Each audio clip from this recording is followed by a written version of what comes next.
Tunku Abdul Rahman Putra Al-Haj Ibni Almarhum Sultan Abdul Hamid Alim Shah dilahirkan pada 8 Februari 1903 di Alustah, Kedah.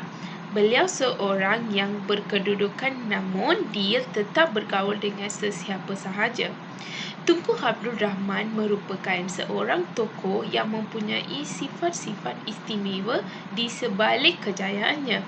Beliau merupakan seorang yang beramal, baik hati, arif dalam membuat pertimbangan, sentiasa bersimpati, bertanggungjawab serta banyak lagi nilai yang membolehkan beliau mempunyai kenalan yang ramai.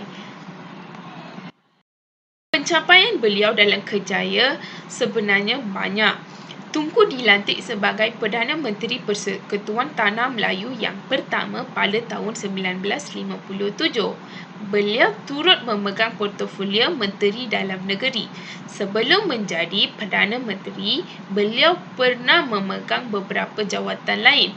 Kerjayanya bermula pada 10 Disember 1931 apabila beliau berkhidmat sebagai pegawai daerah Kuala Muda, Padang Terap, Kuala Nerang, Sungai Petani dan juga Kulim, Kedah. 1940, Tunku menjadi Timbalan Pengarah Keselamatan Awam Kedah.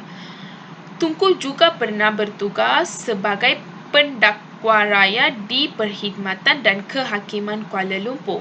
Pada tahun 1955, Tunku dilantik sebagai Ketua Menteri Persekutuan Tanah Melayu.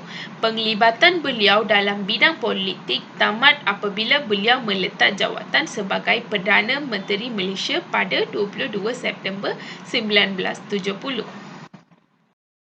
Tunku telah banyak berkorban untuk negara. Pelbagai cabaran serta rintangan dihadapi, namun segalanya berjaya diatasi dengan cekal dan tabah. Bapa perpaduan Malaysia ini telah membuktikan bahawa beliau merupakan seorang pemimpin yang berwibawa.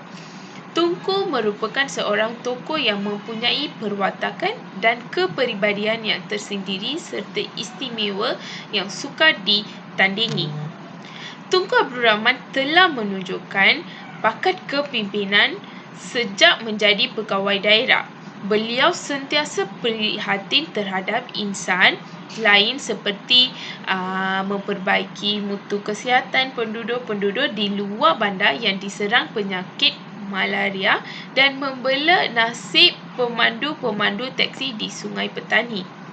Beliau juga sanggup menghantar misi pendamai dan keamanan di Kongo, Afrika yang dilanda Perang Saudara 1961. Beliau berusaha menyatu padu rakyat berbilang kaum dalam usaha menentang British dan menuntut kemerdekaan Tanah Melayu. Beliau juga berusaha meningkatkan status ekonomi rakyat dan negara. Beliau turut dikenali sebagai bapa keamanan dan perpaduan. Ketegasannya dalam membantah pengiktirafan Parti Komunis Malaya sebagai parti sah sewaktu rundingan baling membolehkan negara kita bebas daripada ancaman atau pengaruh komunis. Kegigihan, keberanian dan ketegasan beliau telah membebaskan negara kita dari belenggu penjajah. Rakyat seharusnya berasa kagum dengan matlamat hidupnya yang begitu mulia dan menghargai kesanggupannya mengorbankan masa-masanya yang berharga bagi membentuk negara yang merdeka. Tunku Abdul Rahman mewarisi semangat kemerdekaan yang kuat daripada perjuangannya menentang penjajah, memberi pengajaran penting tentang kepentingan kemerdekaan. Selain itu, beliau menekankan kesatuan dan perpaduan di kalangan pelbagai kaum dan agama, memberi contoh tentang nilai perpaduan yang menjadi asas negara ini. Pendekatan berhemah dan mesra dalam kepimpinannya mengajar kita betapa pentingnya pemimpin yang mendengar dan berkhidmat dengan rendah hati kepada rakyatnya. Abdul Rahman juga memberi tumpuan kepada pendidikan sebagai asas kemajuan dan nilai-nilai asas seperti keadilan, kebebasan dan demokrasi adalah prinsip yang beliau pegang teguh.